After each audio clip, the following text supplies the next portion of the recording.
Right. It's funny. I don't actually know from my screen. It seems like I What? need to set it up so that they can see both of us.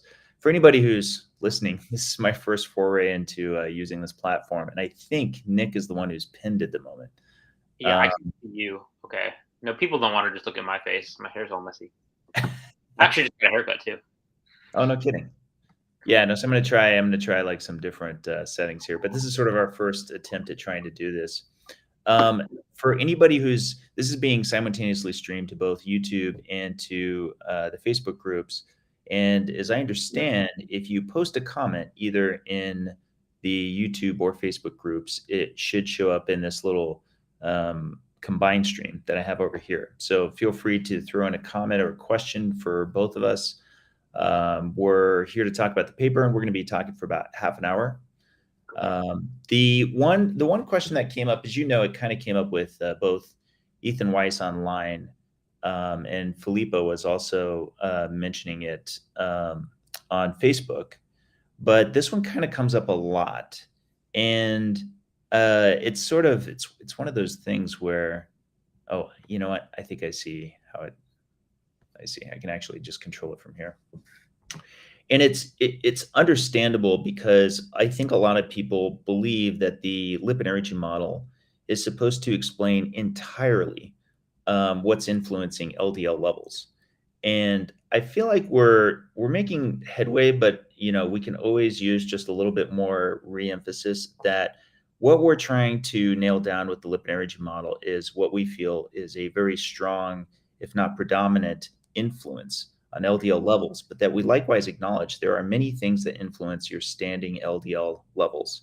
It's Yeah. just particularly with the emergence of the lean mass hyperresponder phenotype, we believe that we have helped to identify not just what's having a strong influence on your LDL, but also on your HDL and triglyceride levels in a context that's become fairly well identified and not not entirely universal, but pretty ubiquitous, like to the extent to where we can have a lot of predictions that we're willing to put down and have tested.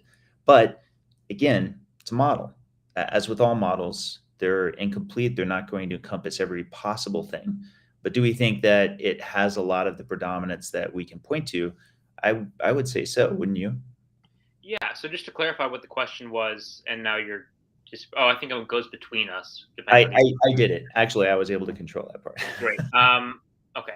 So you have master control. Yeah. No. The question was as to whether there are people with who are eating low carb diets, eating similar to the patient in the study, who aren't seeing really high LDL. So in the case of Ethan, he was giving the example of a hypothetical, older or 52-year-old cardiologist who's eating a plant-based keto diet without high LDL. And the point you were making, which I want to reinforce, is that, or I guess the way I'd say it, we are not arguing even that the lean mass hyperresponder phenotype is fully penetrant and entirely generalizable. We can't say that. We Right. don't know. We want to actually do that study. That's the Jim hypothesis study we want to do to just see, if we take people who are lean and actually really do, we know what they're taking in, we can confirm it, and they do have high energy expenditure. We want to see how many of them we can convert into lean mass hyperresponders and what the thresholds might be. I mean, you can have a lower BMI, but if you're not that lean, you don't have great energy, high energy output, that could stymie the phenotype. There are almost certainly, in fact, I'm going to put this out there. There are certainly other environmental, non-dietary, and almost certainly genetic modifiers of the phenotype, to the point that certain genetic protective factors could obliterate the ability to manifest the phenotype. So I would say if we did this Jim hypothesis, took really lean athletic people and modified their diet, we wouldn't see 100% convert, but maybe 50, maybe 60%. And I think the important point about the lipid energy model, twofold, in addition to what I just said. One, like you said, Dave, it explains a lot more than just LDL, which is really important because we're always talking about combination lipid markers, combination lipid markers. So why do you not just see a rise in LDL, but a drop in triglycerides and this massive spike in HDL?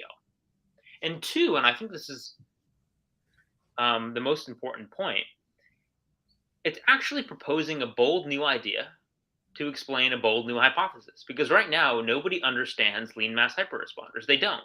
So to say, why put forward the lipid energy model, it seems like a bold proposal when you have no good alternative. Well, Because so this go ahead. gives us kind of a lead in, because what a lot of Well, people okay, will so assert, what is the alternative that one is proposing?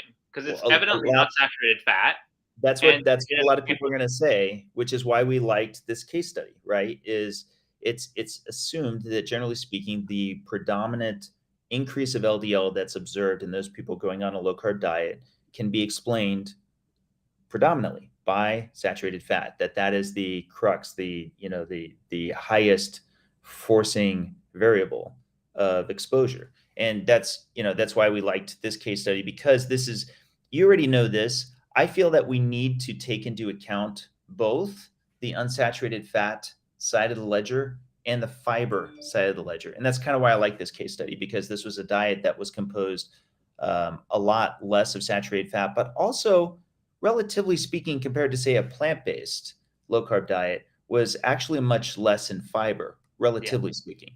yeah, 15. I think it was like 13 to 15 grams throughout the study. That was relatively controlled. So fiber could be a very strong modifying variable. It could be. It could be the point that it, could almost reduce the phenotype to nil in those who aren't really strong hyper responders and really lean. So if you're on the cusp, but you're eating a diet high in PUFA and really high in fiber, then you might not be able to see the phenotype.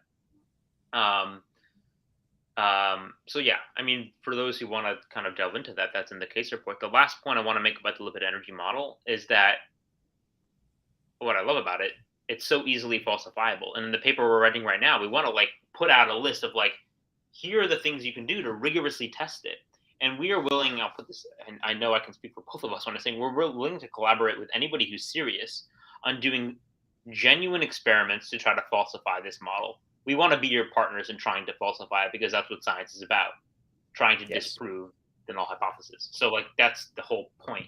This is a hypothesis that we want to test, but unfortunately, you as an outsider and me as a early career researcher just don't have the resources to do these kind of trials. If this is sufficiently interesting to you, help us disprove it.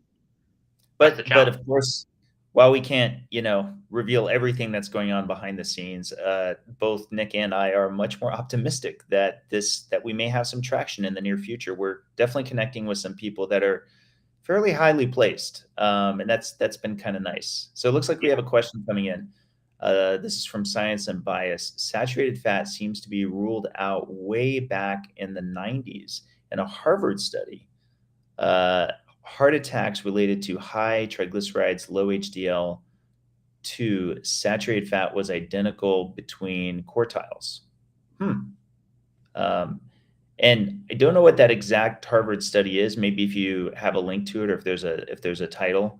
But of I, course, given Nick's a Harvard med student, I would just assume you know all the Harvard studies, right? Isn't that like one of the first things they have you yeah, learn in the review first every year? study that's ever come out of Harvard.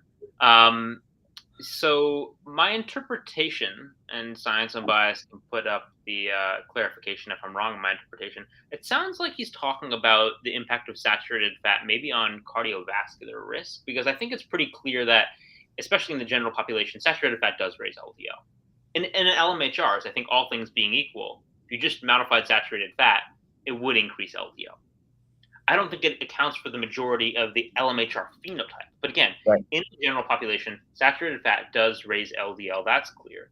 But to cite Astra et al., that was the 2020 JACC state of the art review, saturated fat increases LDL, but the LDL increase from whole food saturated fat, red meat, cheese, dark chocolate, does not appear to translate into increases in cardiovascular risk, if that makes sense. So there's not like a transitive property here where, okay, we can say at the general population level, high LDL is associated with increased cardiovascular disease. That's an association that exists. And we know that saturated fat on the population level raises LDL. So one could try to, have a transitive property thing here where they're like, oh, therefore saturated fat increases cardiovascular risk. As far as whole food saturated fats go, at least this Journal of the American College of Cardiology paper, meta-analysis and reviews seem to indicate that wasn't the case. So if science unbiased is referring to that concept, I would agree. I would not agree that saturated fat doesn't raise LDL. I think it does. Yeah. I mean, what I would say is that it tends to be associated with an increase of LDL. I think it's one of those like margin calls where it leans up. Certainly, I think within, because we're seeing things more at scale with people who are becoming lean mass hyperresponders. But as many of the folks in the groups will tell you, because of course many are trying different interventions, and that ends up being a common one, is trying to see if saturated fat in particular, tackling that in particular, would have a big change. And it's fairly hit or miss, with usually not a lot in the hit. Not by comparison of actually bringing up carbohydrates, commensurate with our paper, as far as effect size. But again, this is why, like what Ethan brought up, is something I'm very interested in. I'm very interested in seeing if we can find somebody who literally, that's like the only major difference, right? Where like there's not fiber, or let's say it's a little bit closer to the diet that we see in our case study. I would love to find like 10 people who are on that diet of the person in the case study, because effectively that's the irony. The irony is that that's so uncommon in the low carb community. Once people realize that they can have saturated fat, they often gravitate towards exactly that. So Yeah. that needs to be common. Oh, I think we got another question coming in from Sarah B. Although Statement. the little things saying, okay, eating saturated fat makes my joints feel good. I do a lot of walking every day, like 12 miles a day. I am 50 years old. Resting heart rate is in the 40s at night. Wow. And I have Ehlers Danlos. Ehlers-Danlos syndrome. Yeah, what is that? It's a genetic condition that I'm not an expert in, but I've actually heard a few people with Ehlers-Danlos syndrome, connective tissue disorder, if I'm correct, have improvements on ketogenic diets, including carnivore. But yeah, it would be interesting to talk more with you about that, Sarah, at some point. But yeah, I mean, the point we want to make just about the saturated fat, to get back to it, is one of the strengths of this case study is it demonstrates that saturated fat, high relative saturated fat intake, is not required for the lean mass hyperresponder phenotype, consistent with the lipid energy model hypothesis regarding the drivers of high LDL. Does that mean that fiber or saturated fat don't influence it, or genetics don't influence it? Absolutely not. But that there's something more going on. And as far as I know, there is no evidence suggesting that high saturated fat intake can spike your LDL from 95 to 545, even if this person was guzzling like butter. That you just couldn't have that magnitude of an increase. Maybe you can get a 95 to like maybe a 150, maybe, but not 545, which is the peak in this case report at the point in time. So it was interesting that the peak LDL in this patient corresponded to, I think, an 83% unsaturated fat and 17% saturated fat intake, with the lowest dietary cholesterol intake. Right. Because there was a point in time when there were the clinical team was questioning the possibility of cholesterol hyperabsorption. So one of the protocols was to, in addition to having low saturated fat, reduce cholesterol to very low levels, egg whites, no liver, chicken breast, stuff like that. And what ended up happening was that the LDL hit the peak. Now, why did LDL hit a peak? Well, that was also the nadir, the low point for BMI. So you can imagine, okay, if you're cutting out the egg yolks of the eggs, maybe you lose a little bit of weight goes down. Oh, look, LDL went up a little bit. Now, was it a significant increase from 521 to 545 with the BMI drop of 18.8 to 18.7? Maybe not. But still, again, consistent with the model, and I'd really like to test this model in trials, which hopefully we'll do. But yeah, takeaway point, saturated fat doesn't appear to be driving the phenotype, at least in this patient. So we need an alternate explanation. Right. And again, I mean, it can't be repeated enough. It's not, we already said it many times before. We're not saying saturated fat has no influence, just that it does not seem to be the primary driver. There seems to be much more of a substantial driver that we think comes back around to the model. We have another comment coming in, and a good one, by the way.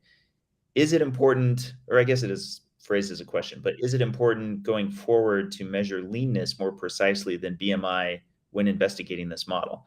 certainly the reason why we had BMI in our prior paper, particularly the lean mass hyperresponder paper, is because it was based on survey reporting. We absolutely would prefer to have like lean mass versus fat mass. We'd love to have bioimpedance or other such more advanced measurements to where we can actually capture that more granularly, right? But that said, there's what data we have to work with that we're provided given any given situation. So Yeah. I just want to elaborate on that with respect to this case. So gold standard would be DEXAs. If I had infinite resources when we do these studies, we get DEXAs at every time point because you're really then looking at body composition. For clinic, like for any case report, you're not doing a study per se. It's all retrospective. You're only able to use what was gathered for clinical indications or by the patient over their own will.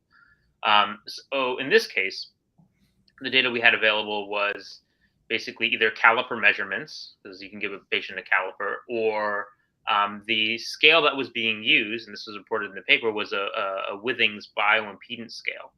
So we were doing bioimpedance. The issue is bioimpedance can be not that it can be higher error prone the lower your body fat. And in this case, at the beginning of the trial, the patient was below the threshold of detection that goes below 3% sub Q. It just says below 3%. So we couldn't get accurate measurements. And it's the same with calipers. Unless you have a professional doing the caliper measurements at every single time point, there's just a lot of errors. So we will say that in this case, caliper measurements and bioimpedance went in correlation with BMI. But the measurements were too error prone because the patient was too lean and we weren't able to get DEXAs. But in general, I agree. I want body comp. I want to know if it's sub Q, if it's visceral fat, different in different cases. I want a whole ward of lean mass hyperresponders who just submit to what we want to do for like the next month, because we could just like get so much data accomplished that way. So we actually have two new comments coming in. One is a lean mass hyperresponder on statins would notice a drop on energy levels, fatigue, etc.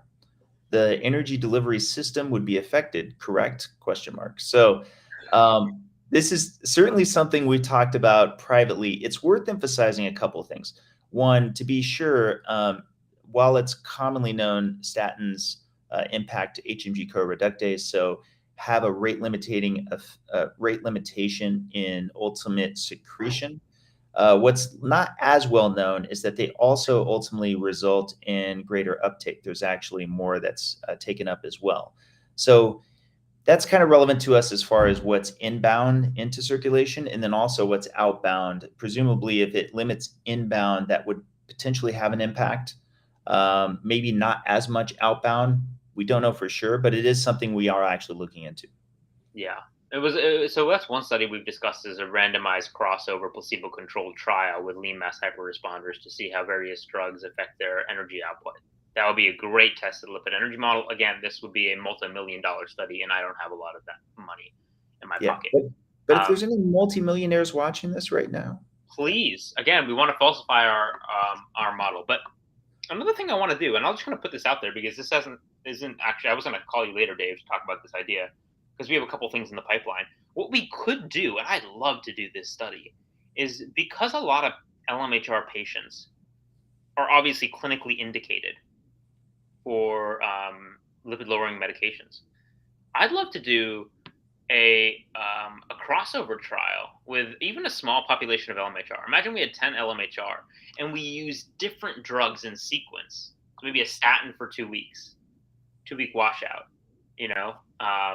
PCSK9 for 2 weeks, 2-week washout, Zetia for 2 weeks in that population to see what different drugs affect people to different degrees. And if there's generalizability, that could give us a lot of insight into the mechanism. Yeah, So potentially. we can get an IRB for that pretty easily and do that. That's one of the things I think I'd love to do in a shorter time frame. So it could be a 16-week trial, depending on how many drugs we do and how long the intervention is in the washout. So just want to put that out there for lists of experiments where we really, really, really want to do. But again, it's a matter of time, resources, and who we can collaborate with, who's going to recruit and get the So drug we're market. now getting a lot more questions, so we'll try to pick up the pacing here.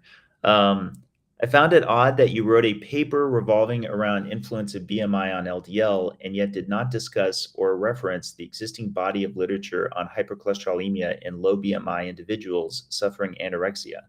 Can you comment on this decision? Yeah, we talked about it quite a lot. That was that was whole Tro's whole thing. We weren't writing a review paper with the lean mass hyperresponder cohort study, um, and with this case report, it also wasn't really directly relevant. So it's the kind of thing we want to put in the discussion. But bear in mind, the first draft of the LMHR report, like there are word limits on these things. What was it like? 4 times the length that was allowed. The amount of cutting we had to do was absurd. Um, so I would love to, and even on the lipid energy model paper, it's like, it's okay, you get 5,000 words, draft one, 20,000 words. Like the difficulty Yeah. is going down. So that was just, I guess you could call it almost an arbitrary decision, but again, consistent with the model. People with, disordered eating or non-disordered eating, irrespective of the cause, if you're extremely lean and your carbohydrate intake is low, then you're probably going to manifest in hypercholesterolemia. So you do see elevated LDLs in patients with anorexia and a There lot. and there are a lot of diseases that we didn't get a chance to fit in, but that appear to be supporting the model as well. Anorexia being one of the most obvious ones, of course. Yeah. We've got. I enjoyed the talk at Keto Salt Lake. Driving back to Las Vegas and noticed you go live. It's referring to me, of course. I just spoke on Friday. I think I am the opposite of lean mass hyperresponder with high BMI. How much of your research applies for people like this? So it's funny. I've gotten a few questions at the conference regarding this because, to be fair, it is true. The lean mass hyperresponder population within the low carb community is really a small fraction. And part of the reason we're focusing on it a lot is because we think that it holds the key to a lot of these larger questions. I mean, in general, to the extent that we're seeing the hyper response, we're gravitating to where we're seeing the highest hyper response alongside these other things that seem to apply a lot of other aspects that we think will help elucidate the model, which can apply back to the rest of us. Yes, and I just got another message just now. So yes, let me go and move to the next one. Due to multiple food sensitivities, I only eat grass-fed lamb chops or shanks and grass-fed ground beef. No liver, no eggs, no dairy, no nuts. Little fruit for potassium. Waist of 24 inches. Sorry, I think this may have been in relation to an earlier comment. Yeah, Oh, Sarah. yeah. This is the English Danlos. Yeah, Sarah. Let's talk at some point offline. It sounds like a really interesting story. I'd love to hear more. Um, Yeah. yeah. Another one from Facebook. I am 68, 132 pounds, 5'2", and I have only one right coronary artery and no left artery. Birth defect. Total cholesterol 452, LDL 350, HDL 65, triglycerides 102, no statins, CAC score of 256, A1C of 5.6. In your opinion, should I consider taking statins? Am I qualified for your experiment? So first things first, as with anything Nick and I ever do, we're not giving medical advice. We especially don't want to give individual advice. We would always advise you to work with your doctor. And more of what we're doing is we're testing hypotheses. We don't know, as we state in both of our papers, we really don't know what the risk levels are. But we fully acknowledge that all existing institutions right now that look to heart disease would recommend against having high cholesterol levels. And so to that extent, I mean, we want to be upfront as far as what our position is in this context. Sorry, go ahead, Nick. Yeah, Dave is very responsible in his never you have a rule, you never ever go into the area of giving medical advice. I would apply that same rule honestly only with respect to going against the status quo. And so what I'm going to say here, again, I'm not going to give you medical advice, But what I'm going to say is that this never should be something that's taken lightly. Um, and that if you don't have any wiggle room, we're obviously not certain about any of this. I think that the whole point of this is that it's an area of uncertainty that needs to be explored further. So when you disclose that, is that supposed to be TOF? Or do you have a tetralogy of Fallot? I don't know if that's I think it's TOT for total total. collective. Oh, okay, never mind, never mind. But there's a birth defect. But you know, first of all, you not clearly an LMHR because I don't know your baseline levels. Your triglycerides are above 100. Again, I don't know what conditions that are under. But even if you are a lean mass hyperresponder, you just reveal that you have, a elevated CAC score. Your HbA1c is elevated as well. Given the elevated CAC score alone, it's like I think what I would take away from that if I were you and I was in your position is I don't really have a wiggle room. So, in the case of this patient, and I want to get back to why the CTA was ordered for this patient, or for this patient, well, I'll just say it was ordered, the clinical indication was to direct further therapy. The patient wanted to know if there was any development of plaque so that he could decide whether or not to go on therapy. And when the result was nil, it was like, okay, maybe I have a little bit of wiggle room because over a 2.5 year time span, there's been no accumulation. So maybe more research will come out in the next 2.5 years where, again, I won't have that much accumulation because the rate of accumulation can't be that much. So I have wiggle room to play with. If you have pre-existing disease, you don't have wiggle room to play with. And statins are not rat poison. I know there's a lot of things out on Twitter about that. I don't think that they're, they do have side effects as well. But heart disease is a serious problem. And if your LDL is 350, given current literature, your triglycerides are 102, and your HbA1c is 5.6 with a CAC of 256, if I were in your position, I probably would go on lipid lowering therapy. And if it were possible, and if you really were an LMHR and you could come off a ketogenic diet and go to low carb, that might be the most powerful thing for lowering LDL. So I'll put that out there. I think it'll be irresponsible to even give the indication that we're trying to discourage you from taking statins in that context. So really, like Dave said, work with your doctor. But if I had to nudge you in one direction, it probably would be to not gambling on this when you don't have wiggle room. Let's fit in one more comment. This is from Facebook. Someone overweight and metabolically, got another one in. Someone overweight and metabolically unwell goes keto. Initially, LDL goes down or stays the same. Then over time, they become leaner and metabolically healthy and stay keto. Now their LDL goes up a lot. So conventional thinking now says that the same intervention, keto, that made them healthy is now unhealthy for them. Any comments? Sorry, I was a little bit distracted by some of the other comments that I just want to get to. But okay, I can answer. Go ahead. Look, Yeah. here's the thing. If there's anything that I think that I've seen more and more of in the literature, it's that there are certainly a lot of things that you could associate with heart disease, and that there's a lot of literature that's readily available to us right now.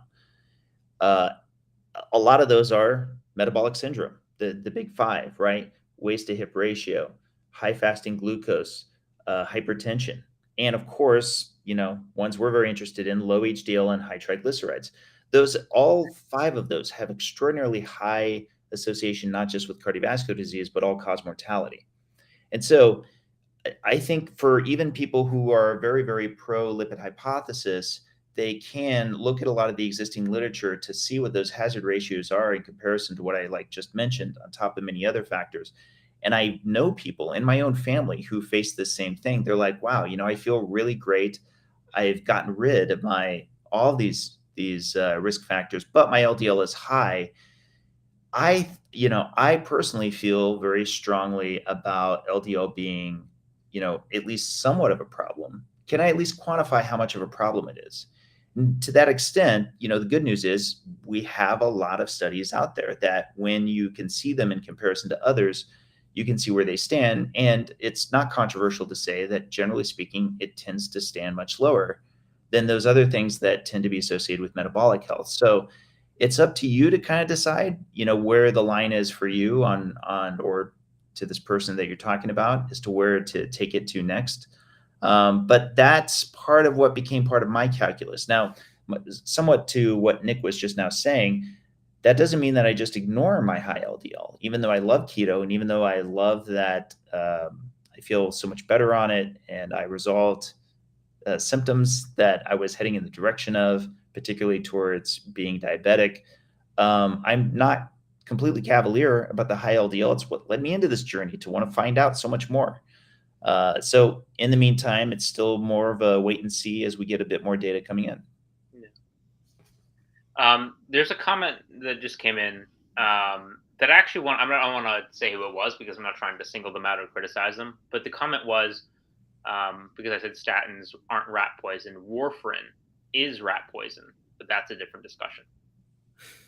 And actually, the reason I'm reading this comment, even though it seems off topic, is because I think it's a great example of how pharmacology, which I actually find quite interesting, can be very nuanced. Let's take the example of warfarin. I want to use it as a parallel because it's a little less charged in the discussion we're having around statins, and then we'll tie it back to what we're discussing. But like warfarin, it works by inhibiting basically the vitamin K dependent clotting factors. It's an anti-clotting agent.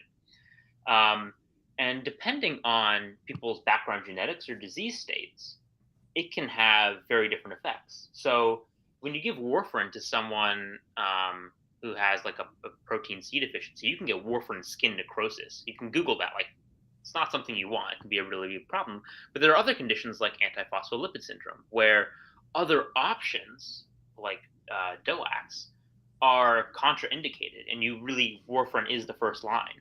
So I'm not going to get off on the whole different disease states specifically thing, but the point is that like there are different conditions in which drugs can be contraindicated or very beneficial.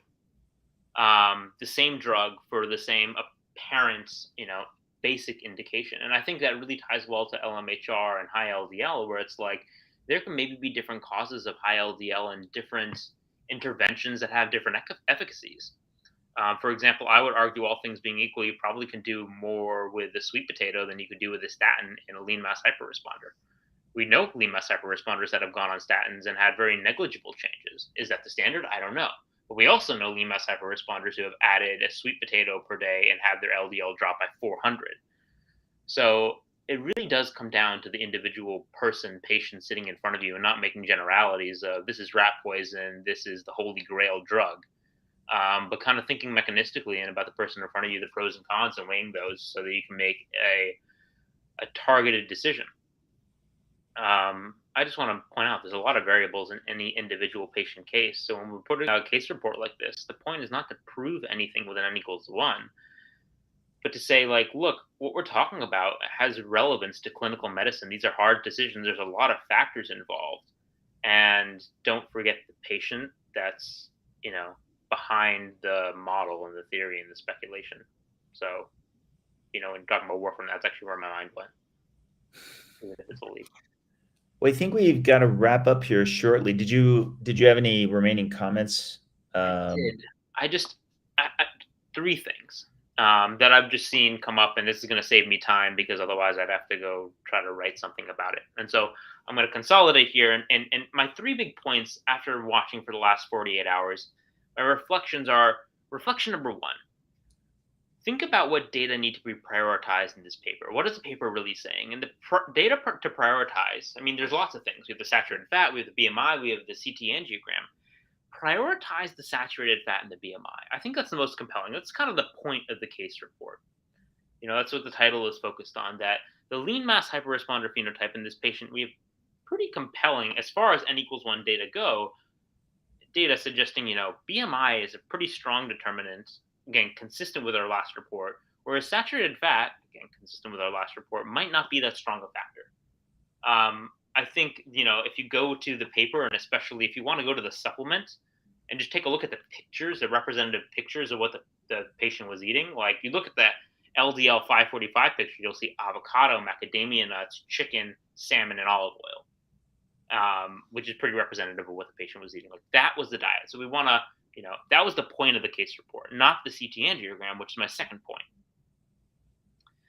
The CT angiogram, as I mentioned earlier, was ordered as a clinical indication to direct future therapy because it wasn't really clear. There's a paucity of comparator data. What's going to be going on with plaque accumulation, and knowing whether or not there's functional development of plaque was relevant for this patient in his care team. In fact, he consented to start lipid-lowering medications if he had to, if there was plaque accumulation. So it was. Can I interject just one thing? What? Because I say this all the time. Nothing beats physical detection of the disease.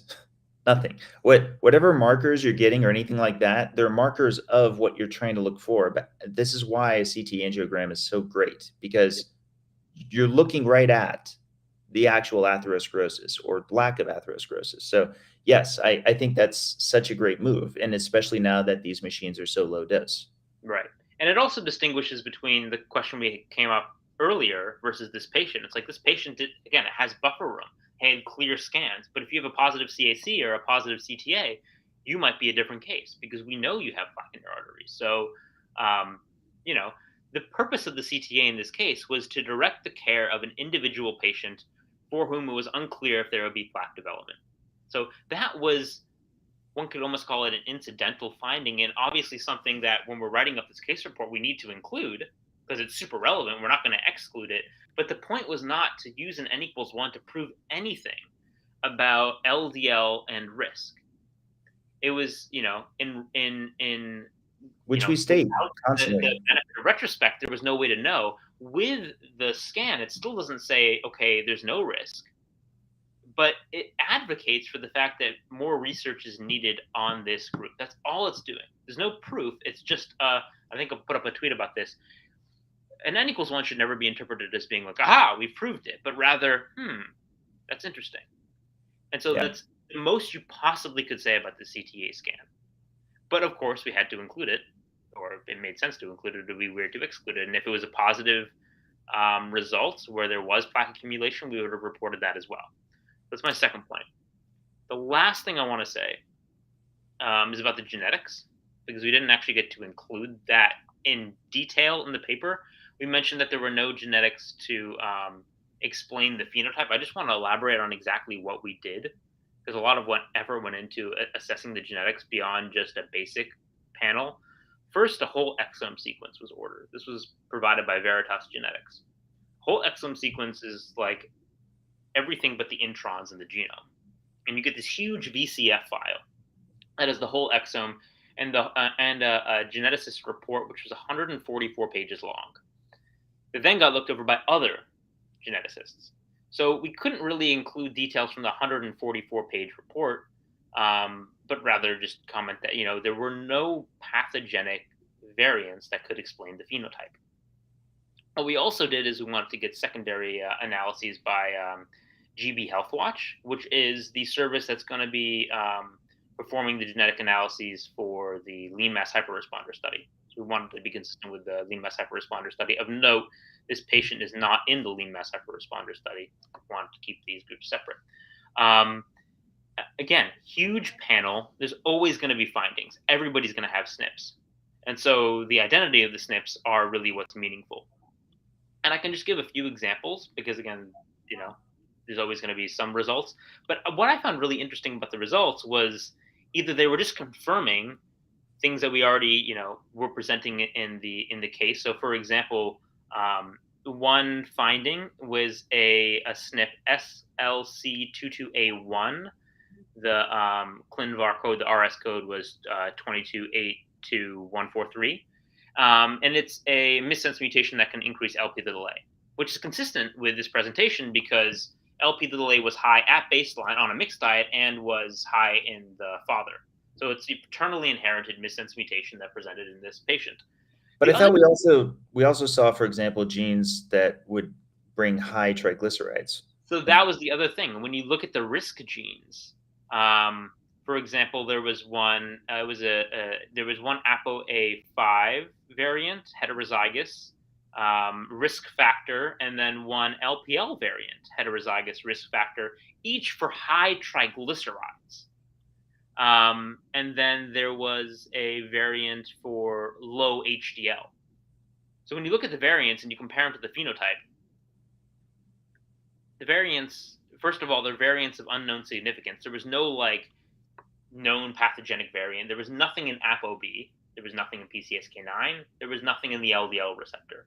And when you look at the variants that actually presented, if anything, they were counter to the phenotype. It's really interesting. Okay, this person's HDL is 116, and the risk factor says they have low HDL. The triglycerides are 40, and the risk factor says they'll have high triglycerides. So there were really no variants whatsoever that could explain the presentation. There were no variants that were there were no variants directly for high LDL of note. None of the variants actually like were in the literature associated with high LDL when you look at the RS codes on ClinVar and all that. Well, can I interject on that one? Because that's exactly what I was very interested in. There's I like to call them the big four. They're the ones you usually hear about when you hear about there being some genetic predisposition to very high levels of LDL. Because it'd be different if our case study was around somebody who had an LDL of 160 or 180 or something like that. But I certainly feel comfortable with the language in that if it's like 500, then I'm expecting a monogenetic FH phenotype, and that tends to be one of four major ones: LDL receptor, ApoB, PCSK9, or LDL RAP1, or something polygenetic, but that's like a combination of at least some fairly strong influencers. But those four usually are the ones that can explain getting to those levels.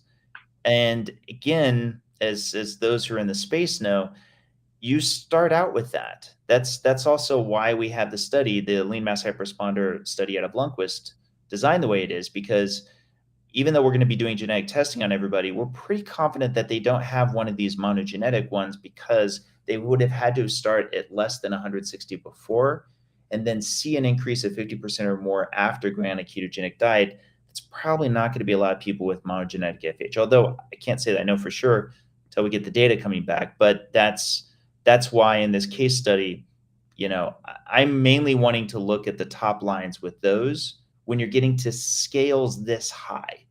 That's just my one point. I just will, because I'm just going to, again, for the sake of full transparency, I know that's something we're both really find as important. I'm going to just say all the variants that were found and it were the genes for them. I'm not going to read out all the RS codes, but for those people that have been asking, if you want the RS codes, I'm happy to provide them. We have consent, obviously, to do that.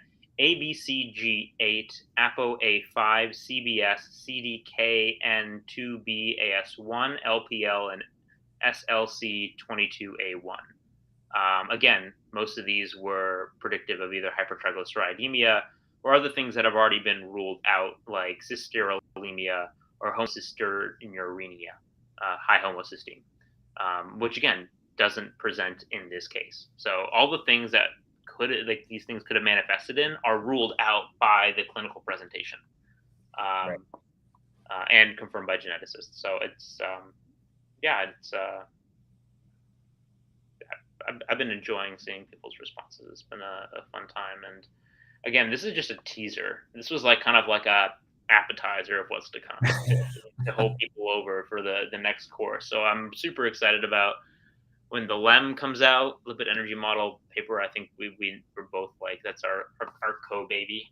We've been co-gestating. You've been gestating longer. But and then hopefully some actual studies. Yeah, it's exciting. We've got a lot of stuff in the pipeline. A lot more than we could talk about, but lipid energy model is the next big drop, most likely. And it may be a while, but we're very excited with where it's at right now, and it's in its closing stages, I guess you could say. Mm-hmm. All right. Well, sorry. So, Grant, we haven't been able to get to every question, but I'm sure Nick and I will try to do another stream again soon. Maybe, Nick, if you've got some time next weekend, we can put together another one of these here pretty soon. And I hope you guys are all having a wonderful weekend. We're happy that the paper's finally out, And if you haven't yet, please be sure to go check it out and um, uh, let other people know about it. I mean, the more people are actually reading it, the more it supports our work, obviously. So, All right. otherwise, I hope you're all having a happy Easter.